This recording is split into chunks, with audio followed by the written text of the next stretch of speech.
warahmatullahi wabarakatuh. Salam sejahtera, Om Swastiastu, Namo Buddhaya, salam kebajikan. Halo teman-teman semua, bertemu kembali bersama saya Silma Akbas dalam konten ngobrol ringan seputar hoax. Beberapa pekan yang kemarin kita sudah membahas mengenai bahaya hoax finansial.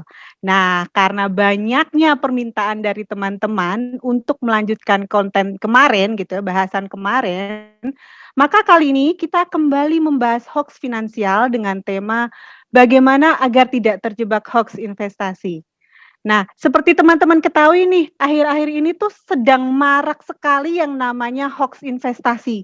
Seperti yang ditemukan oleh Mavindo pada bulan November 2021 tentang akun Telegram Bank Indonesia yang menawarkan investasi.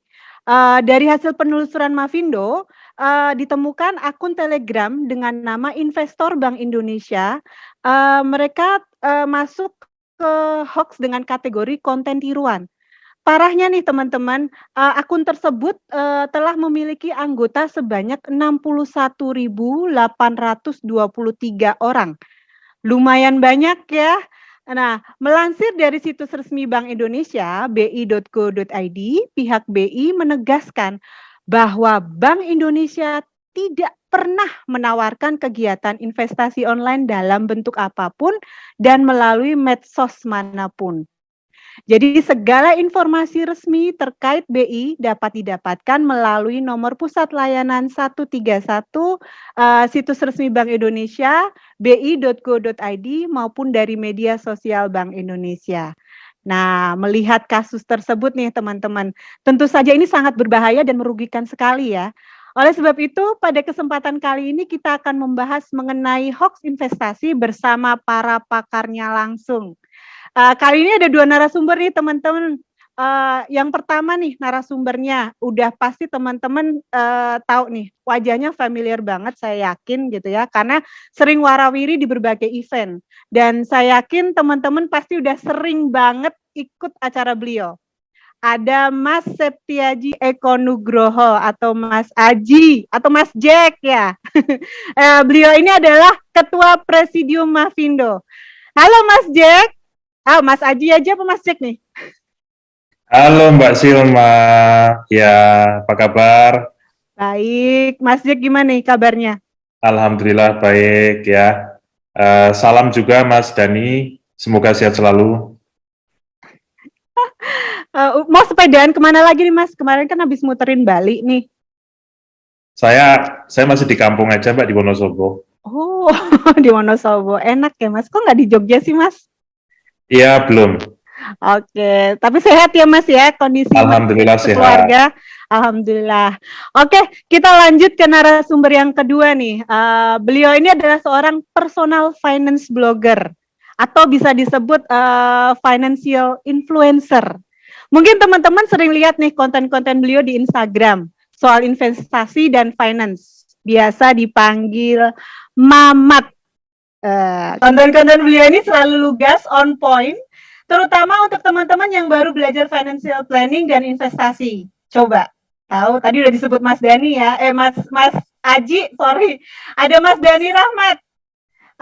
Sebentar Mas Dani, saya ada pantun singkat buat Mas Dani nih. Opa Liminho naik sepeda.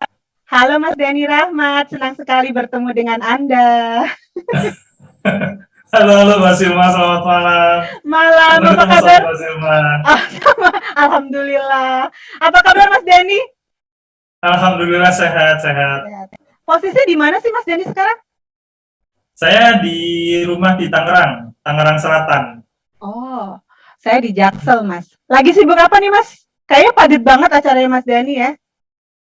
Kalau saya lagi sibuk ngantor karena sehari-hari masih ngantor kalau siang. Nah, malamnya selesai jam kantor, saya bikin konten buat di Instagram. Wah, Gitu. tetap produktif ya Mas ya. Baik, kita langsung aja ya Mas Dani, Mas Aji.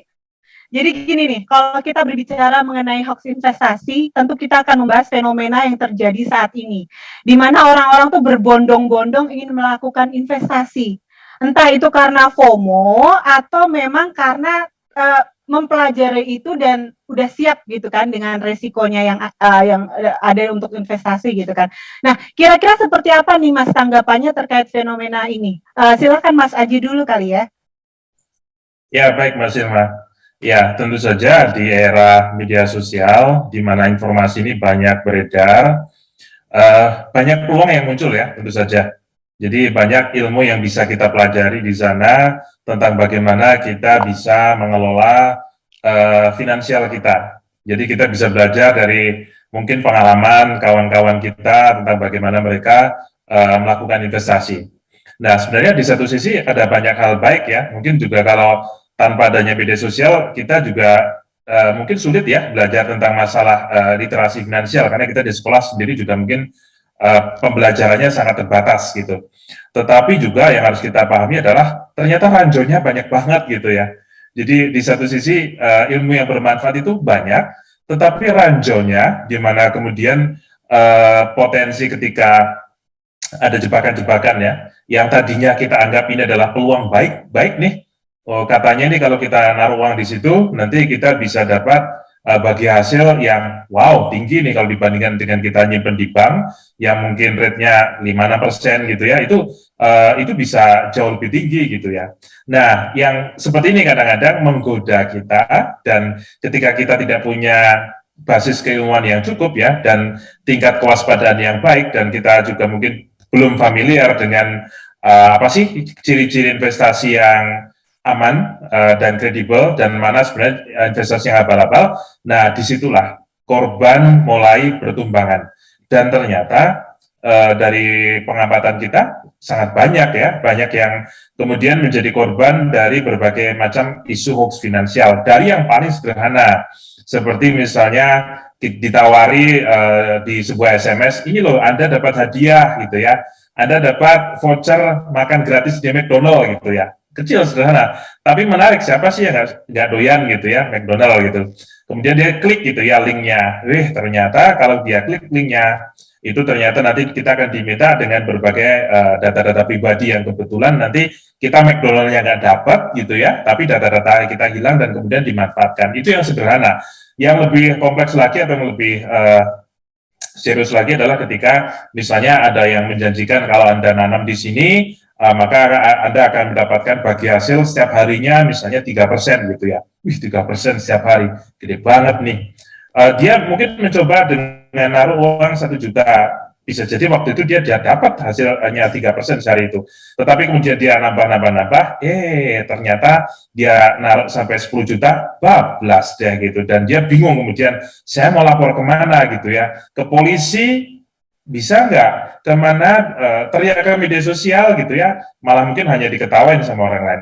Nah itu loh Mbak Silma, jadi ada banyak sekali hal-hal yang perlu kita diskusikan, karena finansial ini kan menyangkut kita semua gitu, dan kita harus akui tingkat literasi finansial kita masih belum rata. Kalau Mas Dhani, saya yakin beliau kemampuan finansial, literasi finansial sangat baik, tapi kayak saya ini juga mungkin masih hitungannya awam, jadi masih rentan menjadi korban. Begitu Mbak Silma.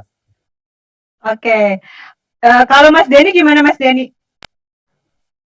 Iya Mbak Silma, sebenarnya saya melihat fenomena ajakan investasi di mana-mana, meskipun ujung-ujungnya bodong gitu ya, paling nggak ada satu hal positif nih yang bisa kita dapatkan, yang bisa masyarakat dapatkan, bahwasannya investasi itu memang ada dan perlu gitu, untuk bisa menata masa depan itu biar bisa lebih baik, paling nggak dalam segi keuangan ya, dalam segi keuangan untuk bisa nanti di masa depan itu masa tuanya makmur, dan orang-orang ini dengan dengan begitu derasnya ajakan buat investasi, baik yang bodong maupun bukan yang nggak bodong gitu, maupun bukan yang bodong gitu ya.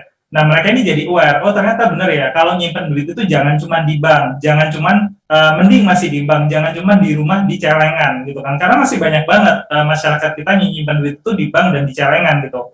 Salah nggak nyimpen duit di bank? Ya nggak salah, cuma duitnya nggak kerja gitu. Seperti kata Bu Sri Mulyani di video yang sempat viral beberapa waktu lalu gitu kan ya. Orang Amerika itu kalau dilihat, yang kerja keras itu bukan cuma orangnya, tapi asetnya juga kerja keras gitu. Nah, sementara di Indonesia yang kerja keras itu cuma orangnya, kerja keras sebagai kuda gitu kan dari pagi sampai malam, sementara asetnya tuh diem nganggur di mana, di bank. Kalau saya selalu bilang, kalau uang kita di bank, di tabungan, deposito, itu uang kita tidur. Sementara kita sendiri dari jam 5 pagi sampai jam berapa, jam 8, jam 9 malam, kadang-kadang nggak pulang-pulang gitu kan, kerja, sementara duit kita enak-enakan tidur gitu. Nah, dengan adanya ajakan investasi yang sangat masif, orang-orang jadi tahu, oh iya ya, ternyata jangan nyimpen duit di sini. Cuma sayangnya seperti kata Mas Eji sampaikan tadi, literasi keuangan kita tuh sangat kurang, sangat rendah. Saya lagi baca apa namanya rencana untuk meningkatkan literasi keuangan dari OJK gitu kan. Itu datanya sangat miris. Saya baru share di Reels hari ini gitu ya. Dari segi tabungan untuk dana darurat aja, itu masih 60% masyarakat kita itu either nggak punya atau tabungannya itu nggak bisa bertahan sampai sebulan. Kalau misalkan tiba-tiba kehilangan uang, tiba-tiba kehilangan pekerjaan, terus kemudian tabungannya ini dipakai untuk biaya hidup tanpa berutang. Jadi 60% tuh maksimal itu cuma sebulan gitu Mbak Silma bisanya. Nah dengan kayak gitu kan sebenarnya ini ada yang perlu diperbaiki dari literasi keuangan masyarakat dulu gitu. Fenomena ajakan investasinya bagus, cuma sayangnya tidak diimbangi dengan literasi keuangan masyarakat kita. Nah caranya kayak gimana untuk bisa masyarakat kita ini melek gitu ya untuk bisa investasi? Ya lebih bagus kalau dari kecil itu udah diajarin gitu kan.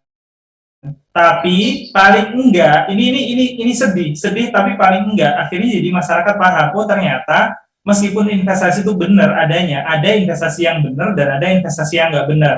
Syukur-syukur kalau belum sempat jadi korban terus kemudian udah baca gitu kan, oh iya ternyata aku harus milih investasinya itu yang benar. Nah dari situ orang akan mulai termotivasi untuk mencari informasi yang benar itu seperti apa gitu kan. Dan kalau ngomongin keserakahan masyarakat sama kurangnya logika itu kan ya itu memang sifat pembawaan dasar manusia ya.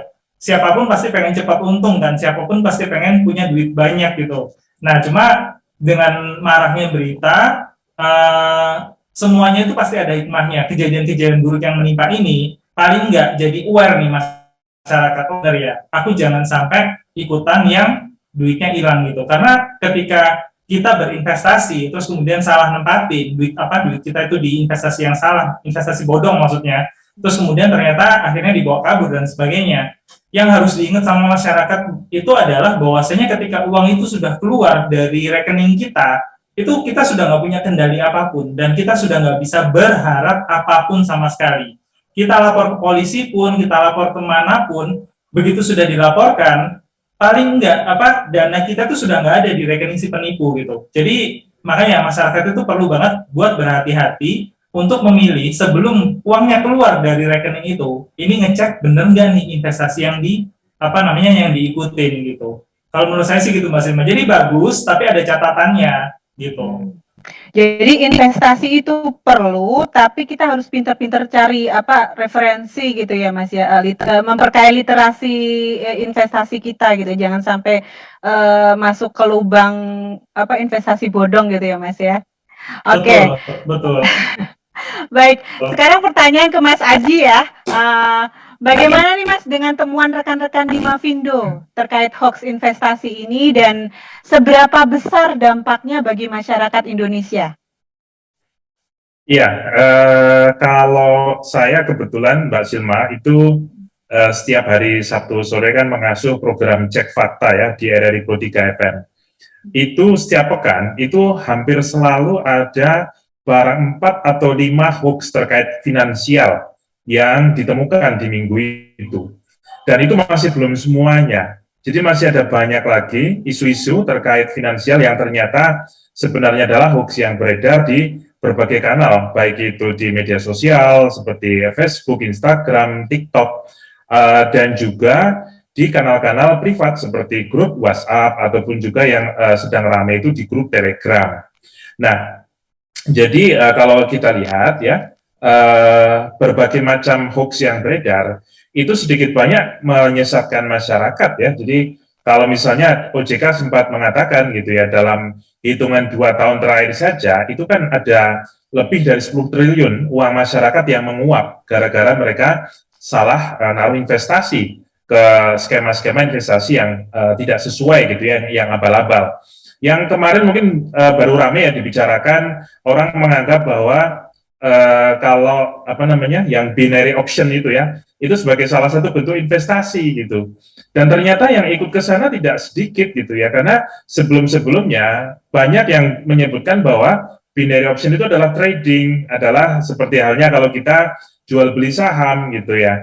Jadi orang-orang pada pede, apa aktivitas sekarang? Sekarang saya lagi trading gitu ya, padahal yang dilakukan adalah dia melakukan aktivitas di binary option seperti di Binomo ataupun platform lain yang ternyata itu adalah bukan trading sama sekali, tetapi ya judi online, ya judi online yang sudah dikemas seolah-olah trading gitu ya, dan ternyata yang tersesat itu banyak gitu ya. Ini kan menjadi salah satu perhatian kita. Jadi variasi dari hoax finansial itu spektrumnya sangat luas gitu ya. Apalagi bukan hanya hoaxnya saja, tetapi ketika hoax finansial kemudian berkelindan ya, atau kemudian dia ditambah dengan ketika misalnya keamanan pribadi ya dari seseorang itu kemudian dijebol. Contoh nih, ada kawan kita yang akun WhatsApp-nya, bukan akun WhatsApp-nya, tetapi ada orang yang dia menggunakan profil picture dan juga nama gitu ya dari seorang rekan, dan dia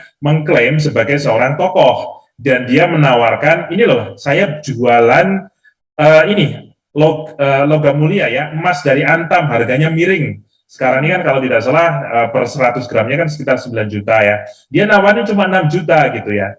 Nah, kalau orang yang tidak paham ya bahwa ini adalah bukan nomor asli, atau bahkan bisa jadi nomor dia tetapi yang kemudian diretas, bisa jadi ada yang terbujuk gitu ya. Karena bayangkan saya nyari di toko online atau di toko emas, harga emas itu beneran 9 juta lebih untuk 100 gramnya, dia 6 juta. Saya bisa hemat gitu ya. Nah, itu hal yang sebenarnya sederhana yang kemudian hoax itu muncul kan karena selalu ada korbannya. Kalau misalnya dia bikin hoax, kemudian nggak ada korbannya, hoax itu akan berhenti dengan sendirinya. Jadi kenapa hoax itu masih terus muncul, setiap pekannya itu muncul terus? Karena korbannya selalu ada. Nah, ini yang menjadi concern dari kami ya di Mavindo, bahwa upaya serius ya untuk menghantam ya hoax-hoax finansial ini sangat berkorelasi dengan bagaimana kita melindungi ketahanan ekonomi masyarakat. Kalau seandainya masyarakat itu kemudian bisa membedakan ya, mana investasi yang baik, mana yang sebenarnya hoax, mana yang scam, apalagi sekarang ini orang-orang lagi pada tertarik ya untuk investasi di bidang kripto gitu ya. Nah, itu kan juga dimanfaatkan oleh beberapa orang-orang yang sebenarnya membuat aktivitas yang sebenarnya scam, baik itu di cryptocurrency ataupun juga seperti NFT gitu ya. Itu kan ada juga yang kemudian scam. Nah, hal-hal kayak gini nih, kita ini pengen belajar hal yang baru, dan kita juga pengen lihat ada peluang apa di sana. Tetapi kalau kemudian yang kita baca informasinya itu ternyata tidak lengkap, berasal dari informasi yang kemudian menyesatkan, ya korbannya akan berjatuhan. Dan kita lihat bahwa ini persoalan serius bangsa ini. Kita tidak bisa menunggu dari pemerintah saja, dari kepolisian saja, atau dari mana saja. Kita semua kayaknya harus ikut bergerak, harus ikut terlibat untuk mengajak masyarakat melindungi diri kita. Seperti yang disampaikan oleh Mas Dhani tadi, kita harus sadar kalau uang itu sudah keluar dari rekening kita gitu ya, itu ada kemungkinan uang itu bisa lari ke hal-hal yang kemudian sebenarnya jauh daripada yang kita bayangkan gitu ya. Dan ternyata itu terjadi ya. Jadi kita harus betul-betul hati-hati ketika kita memutuskan untuk katakanlah transfer gitu ya, dari keluar dari rekening kita, itu pastikan di tempat yang aman gitu ya, pastikan tempat yang bisa menjamin masa depan kita yang lebih baik dan bukan sebaliknya, Mbak Silma. Oke, berarti intinya kita harus istilahnya kalau ketika udah niat investasi benar-benar harus total belajar, mempelajari, jangan asal ikut-ikutan gitu kali ya Mas ya. Harus jangan FOMO ya, fear of missing out ya. Jangan ikut-ikutan, misalnya kayak ini ada launching koin, ada platform apa gitu ya. Kemarin sempat ada scam NFT ya, yang dia bilang dia mau namanya apa saya lupa, dia akan ngasih ada sekitar berapa ribu gitu ya, sekitar 3.000-an gambar-gambar yang mau dia taruh di NFT. Dan dia sudah nyari investor. Investornya sudah mau bayar, sudah bayar bahkan, dan dalam proses mau minting gitu ya. Tetapi ternyata dia langsung menghilang begitu saja. Dan itu kalau tidak salah kerugiannya sekian miliar gitu ya. Nah, kayak gitu tuh. Jadi jangan FOMO. FOMO itu problemnya di emosi gitu ya. Kalau kita kemudian tidak bisa menjaga emosi kita, ikut-ikutan FOMO, ya siap-siap jadi korban aja. Oke. Oke, kalau dari Mas Dani sendiri nih, seperti apa sih Mas kalau melihat fenomena banyaknya masyarakat yang tadi ikut investasi ternyata ujung-ujungnya investasi bodong gitu. Terutama banyak nih korbannya itu termasuk investor tradisional kalau saya bilang karena mereka taunya dulunya tuh ya namanya investasi kan kalau nggak tanah rumah gitu ya, properti gitu, terus sawah, terus emas gitu kan ya. Terus tiba-tiba dengan niat mau ikutin tren investasi sekarang dengan laba yang istilahnya imbal baliknya tuh gede banget gitu kan ya. Ya siapa sih yang nggak tertarik gitu ya Mas ya. Terus udah ngejual gitu kan hasil puluhan tahun nabung tiba-tiba zong. Aduh nangisnya kayak apa itu coba. Gimana Mas kalau dari Mas Dani sendiri pandangannya as financial planner gimana nih Mas? Ya, thank you Mbak Silma. Menarik banget tadi yang disampaikan Mas Aji gitu ya. Sebenarnya investasi yang kayak gitu itu bukan cuman investasi yang bodong aja. Bahkan investasi yang benar pun kalau orangnya FOMO, duit bisa hilang, Pak. Jadi banyak kan influencer yang jumlah followernya itu udah ratusan ribu, udah bahkan jutaan gitu. Pom-pom namanya pom-pom saham gitu ya, bilang saham ini bagus masuk di harga segini bla bla bla bla, share chart-nya gede gitu kan, share chart-nya naik tinggi, terus pada ikutan beli saham gitu. Saham benar sebenarnya, investasinya benar, nggak ada yang salah, tapi karena kena pom-pomnya, karena FOMO gitu kan, akhirnya beli aja karena si influencer ini bilang ini lagi naik, lagi bagus, nanti bisa multi bagger atau koper-koper gitu misalkan kan istilahnya gitu ya. Terus pada masuk, pada beli, ternyata begitu beli, yang nggak tahu ya, yang kita nggak tahu nih, influencer ini sudah pegang saham ini dari harga berapa gitu kan.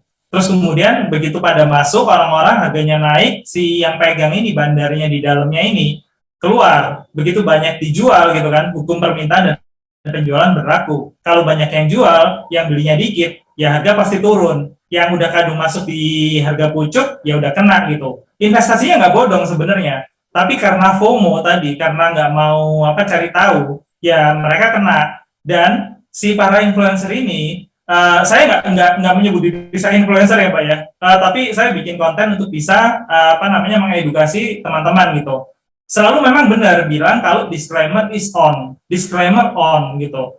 Always do your own research. Tanggung jawab untuk membeli dan menjual investasi itu ada di tangan setiap investor. Nah, dari disclaimer ini sebenarnya semua orang itu harusnya belajar bahwasannya kita itu cuma bisa membeli apa yang kita tahu gitu. Jadi jangan membeli apa yang kita nggak tahu. Nah, kebanyakan yang kena nyangkut di saham-sahamnya tadi kena pom-pom gitu kan. Terus kemudian ada yang kena investasi bodong, terus NFT tadi, itu mereka pada FOMO, mereka nggak tahu apa yang mereka beli, asalkan lagi rame gitu kan. Itu mereka rame-rame jualin aset mereka yang sebenarnya benar-benar ada dan nggak usah diapa-apain aja udah bagus gitu, dijual, kemudian mereka masuk untuk ke situ karena mereka FOMO gitu.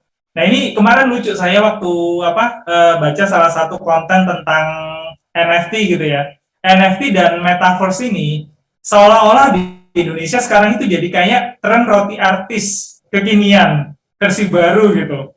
Kalau dulu kan satu artis bikin toko roti terus semuanya pada ikut gitu ya. Nah sekarang ini satu artis bikin token kripto, terus kemudian yang lain pada ikutan bikin metaverse dan sebagainya. Nah sebenarnya nggak salah kayak misalkan salah satu contohnya si ASICS kemarin, itu tokennya nggak salah. Benar memang dibikin ada prosesnya, ada roadmap untuk perjalanan si tokennya ini. Cuma aturan di Indonesia kan memang ada bilang kalau satu token ini boleh diperdagangkan di Indonesia kalau dia masuk ke dalam 500 token dengan kapitalisasi terbesar di dunia gitu kan. Nah, masalahnya banyak orang yang nggak tahu, begitu melihat artis ini jualan, mereka langsung pengen ikutan beli gitu. Padahal ada aturan itu di Indonesia. Nah, mereka udah rame-rame beli, padahal ada aturan itu dan tokennya sendiri belum masuk ke dalam 500 yang terbesar di dunia. Jadi ya nggak boleh diperdagangkan di Indonesia. Menyalahi aturan nggak? Ya kalau dilihat dari syarat yang ditetapkan ya memang belum memenuhi, sebenarnya nggak salah tapi belum memenuhi aja. Kalau misalkan token itu dijual di luar, terus kemudian diperdagangkan di luar yang tidak ada aturan seperti di Indonesia ini, dan kemudian bisa masuk ke dalam 500 token terbesar, ya di Indonesia jadinya legal gitu kan, jadinya bisa gitu. Cuma orang-orang yang udah kadung masuk duluan, apalagi kemarin saya baca, ibu-ibu duitnya dipakai mau buat lebaran nanti, buat Ramadan yang mau datang ini gitu kan, 10 juta beli, sekarang tokennya harganya tinggal 5 juta, ini gimana kayak gitu kan.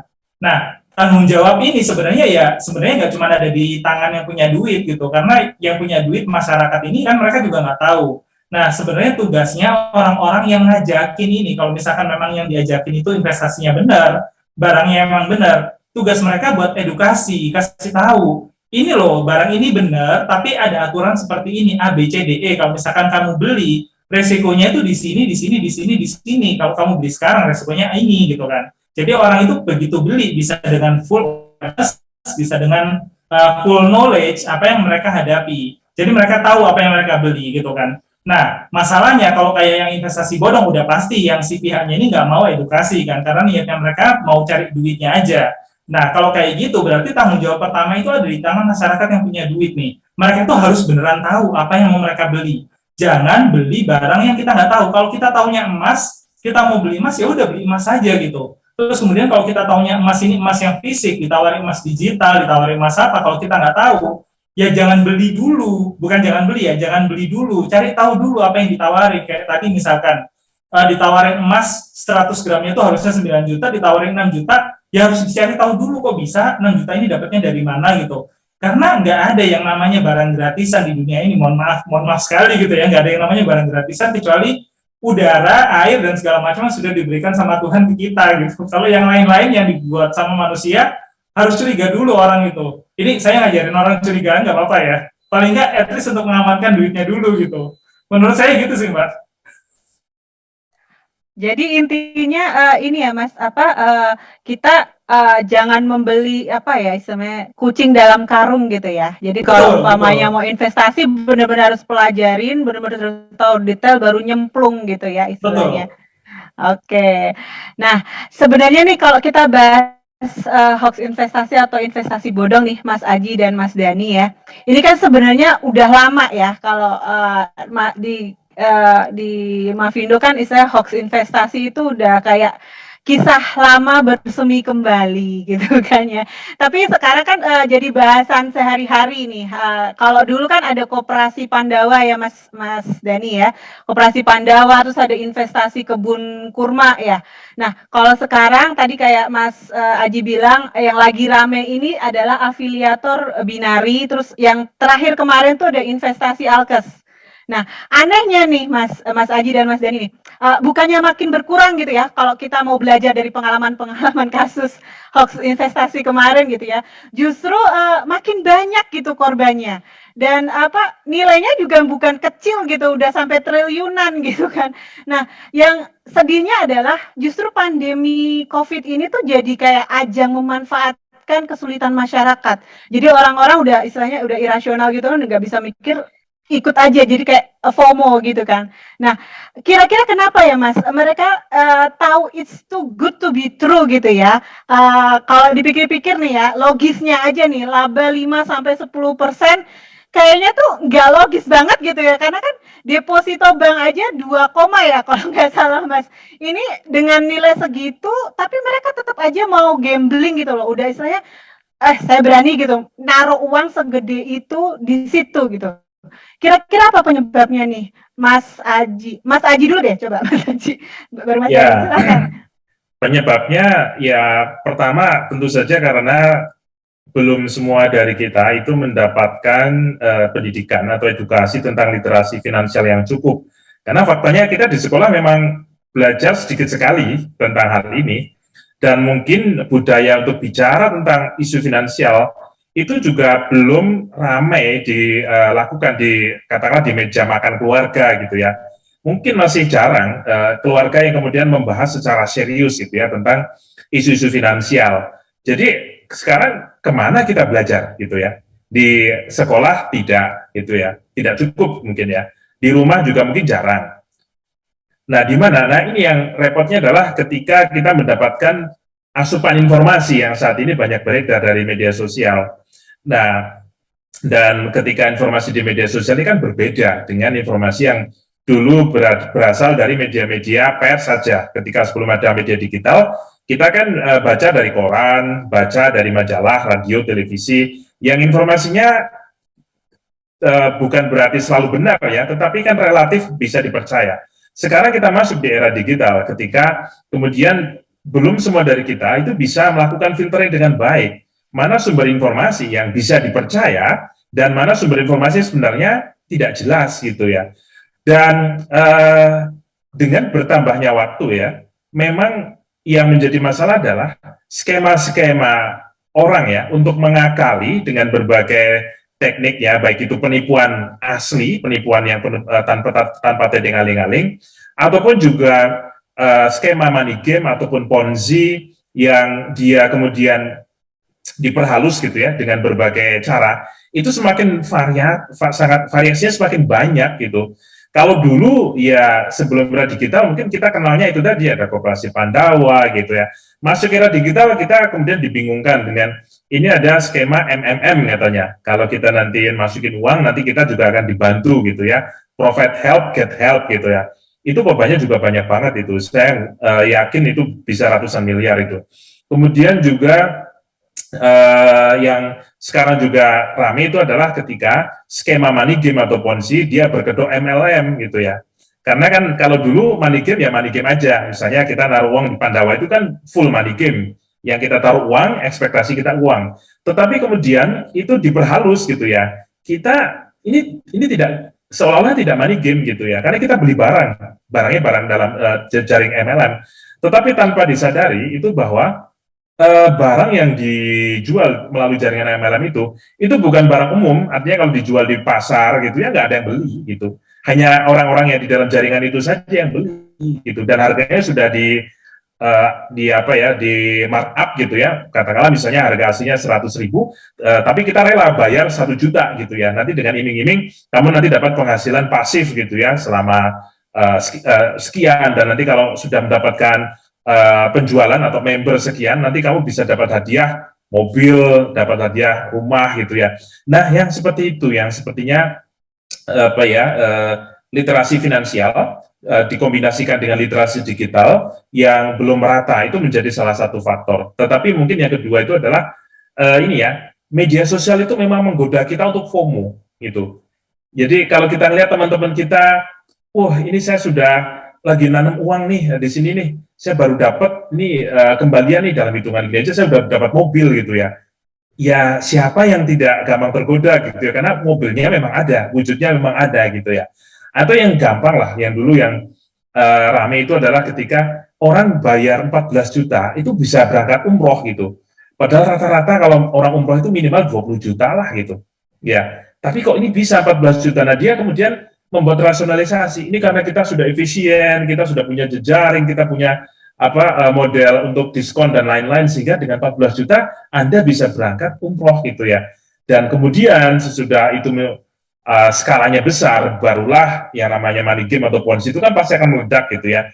Dan meledak ketika pas banyak-banyaknya dan korbannya sudah sangat banyak sekali. Jadi pertama tentang faktor literasi ya. Kalau literasi itu kan kita bicara otak kiri ya.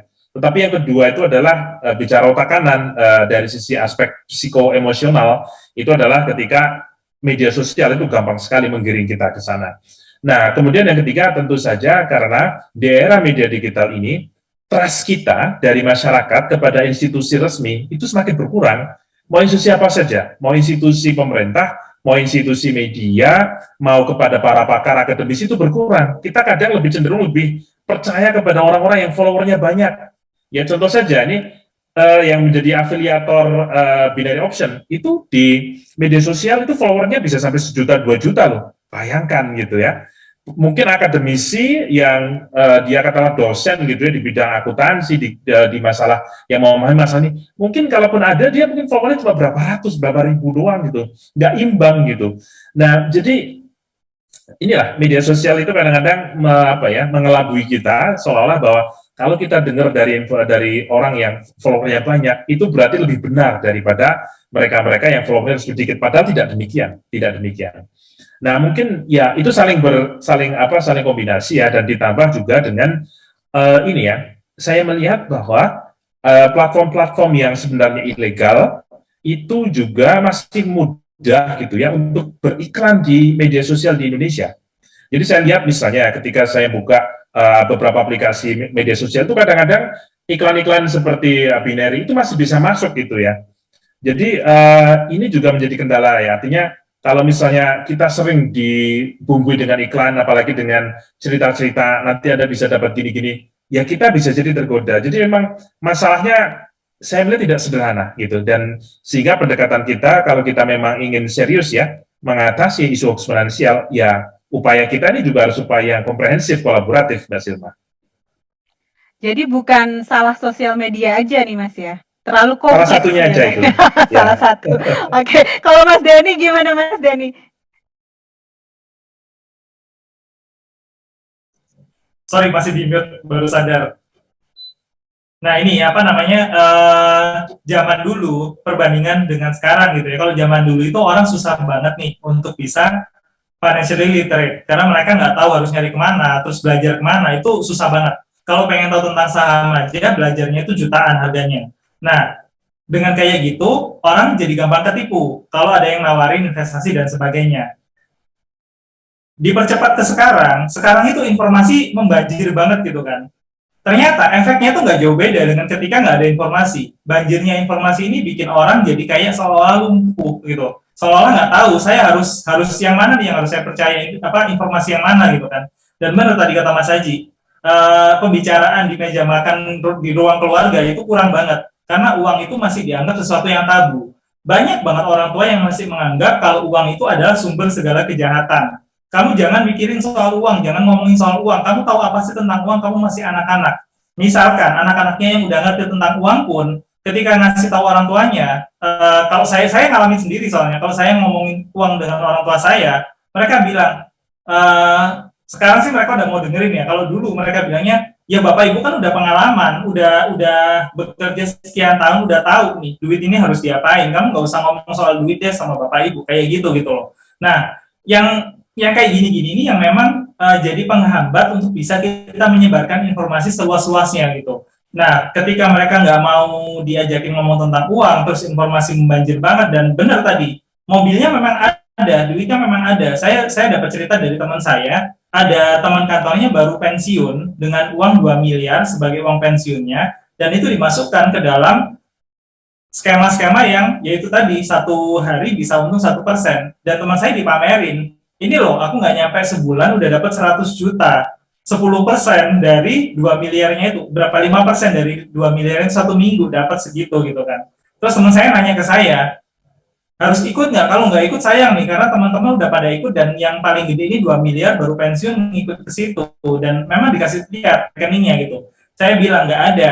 Kamu aja, dia orang bank, kamu aja kalau deposito di bank tempat kamu bekerja, kamu dapat cuma 2,5% sebelum pajak. Setelah pajak dapatnya berapa? Nah itu sehari bisa dapat 1 miliar, apa 1% gitu. Mungkin nggak? Terus kemudian dia pikir-pikir, dia nggak jadi ikut akhirnya. Tapi ya memang nggak ada tempat untuk ngomong, tempat untuk bicara, karena mereka bisa jadi nih, tiap pribadinya itu malu kalau mau bertanya ke orang yang mereka kenal. Untungnya teman saya ini nanya ke saya gitu kan. Nah kalau misalkan yang nggak punya teman yang financial literate misalkan nanya ini oke nggak? Aku ikut kok. Nah kalau yang dapat jawaban kayak gitu ya udah bablas sudah. Nah ini yang apa ya, bener sih masalahnya kompleks banget gitu kan untuk bisa mengedukasi masyarakat ini gimana caranya, karena yang mungkin ya yang saya rasakan benar seperti kata pamannya Peter Parker gitu kan di film Spider-Man, with big powers comes great responsibility gitu. Nah, orang-orang yang harusnya punya follower jutaan, itu harusnya mereka bisa mengedukasi. Cuma masalahnya, godaan untuk memanfaatkan yang jumlah follower banyak ini itu jauh lebih gede. Ini saya cuma follower 30.000 ya, nggak banyak-banyak amat gitu kan. Tapi saya ngomong apa itu orang, kalau misalkan saya ngomong asuransi gitu, asuransi ini bagus gitu, mereka nanya, saya jawab, dan mereka tuh beneran percaya, mereka nanya ke agen yang saya kasih. Dan untungnya, saya ini percaya sama si agennya gitu. Saya dapat duit, dan saya selalu disclose sih, kalau misalkan saya bilang apa-apa, saya sebut merek, saya ini pasti dibayar. Kalau saya nggak dibayar, saya nggak akan mau sebut apapun, saya bilang gitu. Nah, harusnya yang follower-follower gede itu juga melakukan hal yang sama, cuman ya itu, kalau misalkan mereka dari satu orang bisa dapat 100.000 aja. Kalau followernya 1 juta, 100.000 kali 1 juta itu berapa ya? 100 miliar dapatnya kan. Jadi ya ngapain mereka edukasi yang benar kalau mereka bisa dapat 100 miliar dari follower mereka gitu. Dan ya memang yang bisa saya lakukan ya dengan kekuatan yang saya punya, dengan jumlah follower yang ada gitu kan, ya saya benar-benar bilang. Bahkan kayak misalkan bank gitu ya, mereka bilang ini di bank yang digital yang ini bisa kasih sampai 7% loh. Itu bank resmi gitu kan. Dan saya bilang, ya silakan kalau memang kamu bisa nanggung resikonya, karena resikonya itu nggak dijamin LPS dan sebagainya. Kalau misalkan kamu memang nyari untung di bank aman, ya silakan, tapi itu nggak ada jaminan. Keamanan itu bukan cuma dari institusi banknya gitu, aturan-aturan yang lain itu ada. Nah, saya selalu seperti itu gitu. Cuman nggak banyak orang yang mau mendengarkan hal yang seperti itu. Kalau misalkan saya ditanya, bagusan mana, saham A apa saham B? Saya tanya, saham A gimana menurutmu, saham B gimana menurutmu? Saya itu selalu jawab pertanyaan dengan pertanyaan balik gitu kan. Tapi orang menerima jawaban yang seperti itu, mereka itu kesal duluan. Ini gimana sih? Gue tuh nanya ke lu, mau nanya rekomendasi lu, kok lu malah tanya balik ke gue gitu. Dari sekitar 20 orang yang nanya hal yang sama, yang kemudian sampai kemudian nyampe ke kesimpulan, oh ternyata aku harus begini ya, itu sekitar 5 orang. 5 dari 20 orang gitu rata-rata yang bertanya. Dan ya itu orang itu memang maunya cepat, maunya instan aja. Kasih tahu gue deh apa yang harus dibeli gitu. Kasih tahu aku apa yang harus dibeli, dengan duit segini aku harus taruh di mana gitu. Jadi banyak ya jadinya ya. Gitu sih Mbak Zilma, yang saya hadapi gitu. Jadi memang kompleks banget masalahnya, tapi paling nggak kita bisa bergerak dengan apa yang kita punya gitu. Kalau misalkan Mbak Sirma punya teman-teman yang suka arisan gitu kan, paling nggak bisa nyebarin tuh ke teman-teman arisannya. Investasi yang benar itu kayak gini loh, di sini dan begini dan begini dan begitu, resikonya ini. Nah kalau ngomongin investasi, kita harus ngomongin resikonya dulu, jangan ngomongin untungnya dulu. Kalau ngomongin untungnya dulu, mata kita udah langsung buta sama keserakahan kita sebagai manusia gitu. Jadi kalau mau ngomongin investasi, kamu mau investasi dimanapun, tanyain resiko terbesarnya apa. Nah, kita tuh harus menyebarkan yang seperti itu gitu. Bukan ada saham ini nih, untungnya bisa koper-koper, untungnya bisa beger-beger. Ini investasi yang benar ya. Apalagi investasi yang nggak benar gitu kan. Ini 1 hari bisa 1%.